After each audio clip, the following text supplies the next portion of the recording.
આજે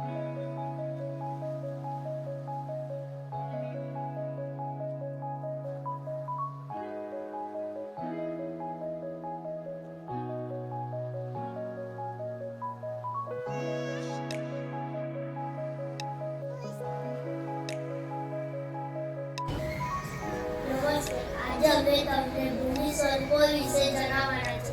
ભૂમિ સ્વરૂપો એટલે શું? ભૂમિ સ્વરૂપો એટલે પૃથ્વી સપાટીને અમુક ભાગ ચોક્કસ ઊંચાઈ, ઝડપ અને આકાર પ્રાપ્ત કરે તેને ભૂમિ સ્વરૂપો કહે છે. ભૂમિ સ્વરૂપના 5 પ્રકાર છે.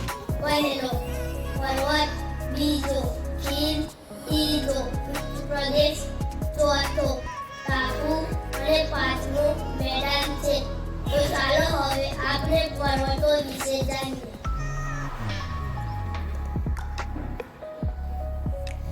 આજે હું તમને પર્વતો વિશે જણાવીશ.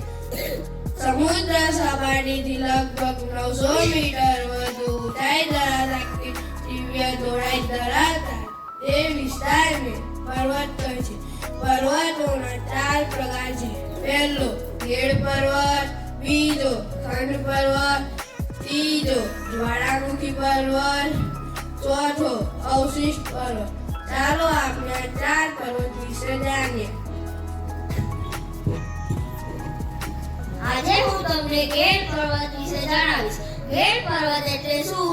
ગેડ પર્વત એટલે સમુદ્રના મોજા જેવો આકાર અને વધુ ઊંચાઈ ધરાવતા પર્વતને ગેડ પર્વત કહેવામાં આવે છે. ગેડ પર્વતના દાખલા તરીકે 4 ઉદાહરણ છે. ભારતનો હિમાલયનો, બીજો યુરોપનો આલ્પ્સ, ત્રીજો ઉત્તર અમેરિકાનો રોકી, ચોથો દક્ષિણ અમેરિકાનો એન્ડીઝ વગેરેને ગેડ પર્વત કહેવામાં આવે છે.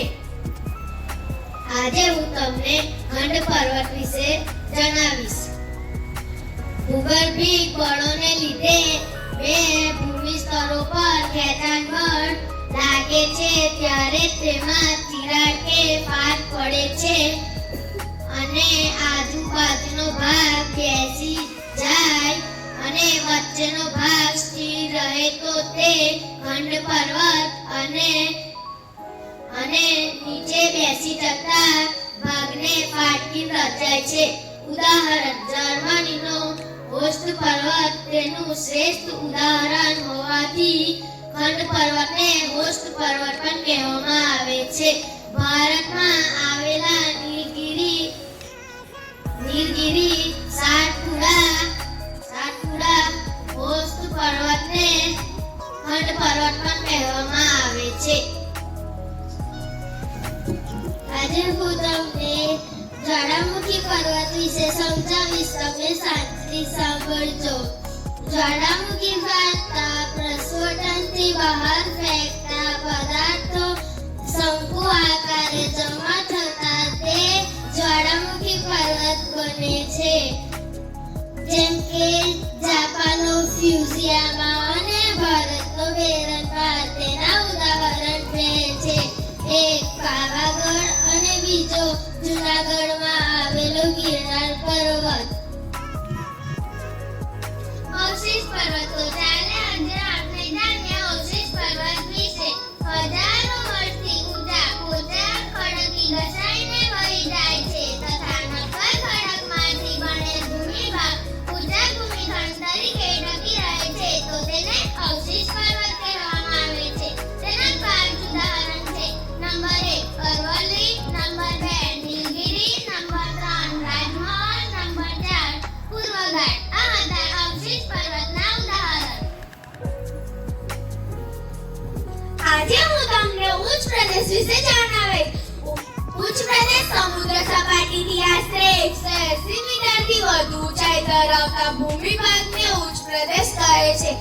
ચાલો હવે જાણીએ ઉચ્ચ પ્રદેશના પ્રકાર. ઉચ્ચ પ્રદેશના 3 પ્રકાર છે.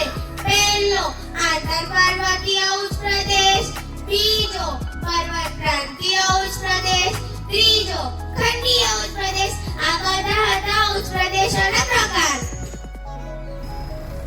આંતરપર્વતીય ઉચ્ચ પ્રદેશ એટલે શું?